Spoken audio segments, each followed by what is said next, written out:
Tasya. Hai, saya Desi Lestari, saya dari kelompok 3. Saya akan menjelaskan ulang apa yang akan dijelaskan dari kelompok 6, yaitu tentang sistem rujukan dan daftar pustaka.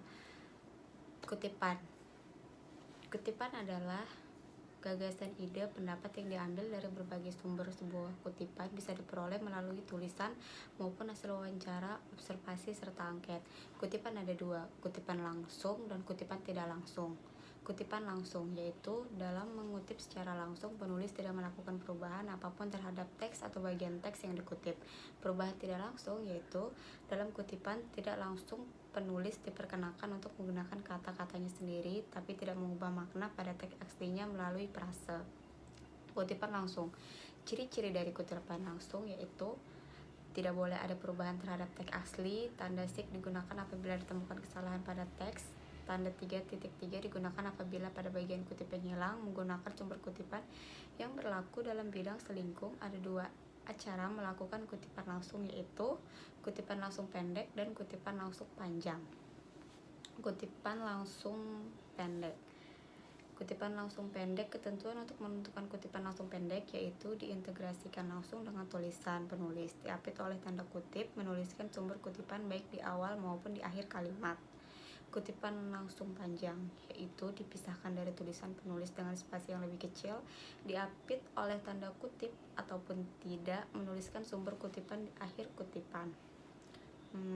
Kutipan langsung contohnya tuh kayak menyatakan bahwa mental seseorang akan tertekan jika tuntutan semakin besar, namun ia sanggup mengejar tuntutan tersebut. Kutipan tidak langsung contohnya, perbedaan antara laki-laki dan perempuan mengakibatkan terjadinya pembagian kerja soal dalam masyarakat. Menurut Dugland, pembagian kerja di awal oleh adanya perubahan dalam diri individu melalui proses sosialisasi yang diinternalisasikan oleh orang-orang yang ada di lingkungan setempat orang itu dibesarkan. Ada beberapa hal yang perlu diperhatikan dalam penulisan sumber kutipan, yaitu jika penulis buku berjumlah 1 orang, maka hanya dituliskan nama akhirnya saja, diikuti tahun dengan atau halaman, misalnya Rockmansyah 2006.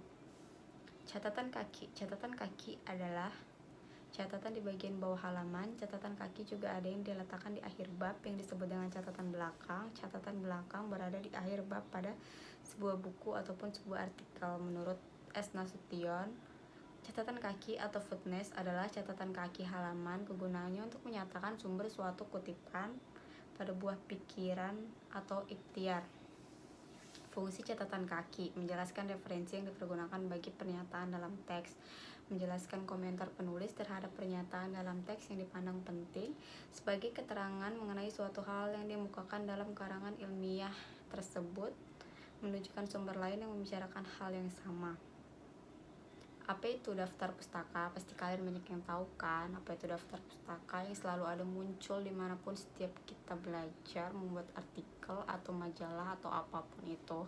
Daftar pustaka yaitu keterangan mengenai sumber rujukan yang digunakan dalam penyusunan tugas akhir. Keterangan ini meliputi nama pengarang, tahun terbit, judul buku, kota penerbitan, dan nama penerbit. Gelar yang dimiliki pengarang tidak dicantumkan dalam daftar pustaka. Tugas rujukan dapat berupa buku teks, jurnal penelitian, laporan penelitian, tugas akhir seperti skripsi, dan disertai karya ilmiah lainnya. Fungsi daftar pustaka yaitu membantu pembaca mengetahui apa yang ada referensi yang ada di daftar pustaka tersebut, memberikan petunjuk kepada pembaca yang ingin mengetahui lebih dalam tentang materi yang ada di daftar pustaka tersebut, dan sebagai bentuk keterbukaan dan kejujuran penulis mengenai sumber-sumber yang akan digunakannya yang telah mereka tulis. Unsur-unsur yang harus ada dalam sebuah daftar pustaka yaitu nama penulis, tahun terbit sumber yang bersangkutan, judul sumber yang dipakai sebagai referensi, dan data publikasi, nama tempat terbit, dan nama penerbit. Mungkin itu saja yang bisa saya sampaikan. Terima kasih. Bila ada salah kata, wassalamualaikum warahmatullahi wabarakatuh.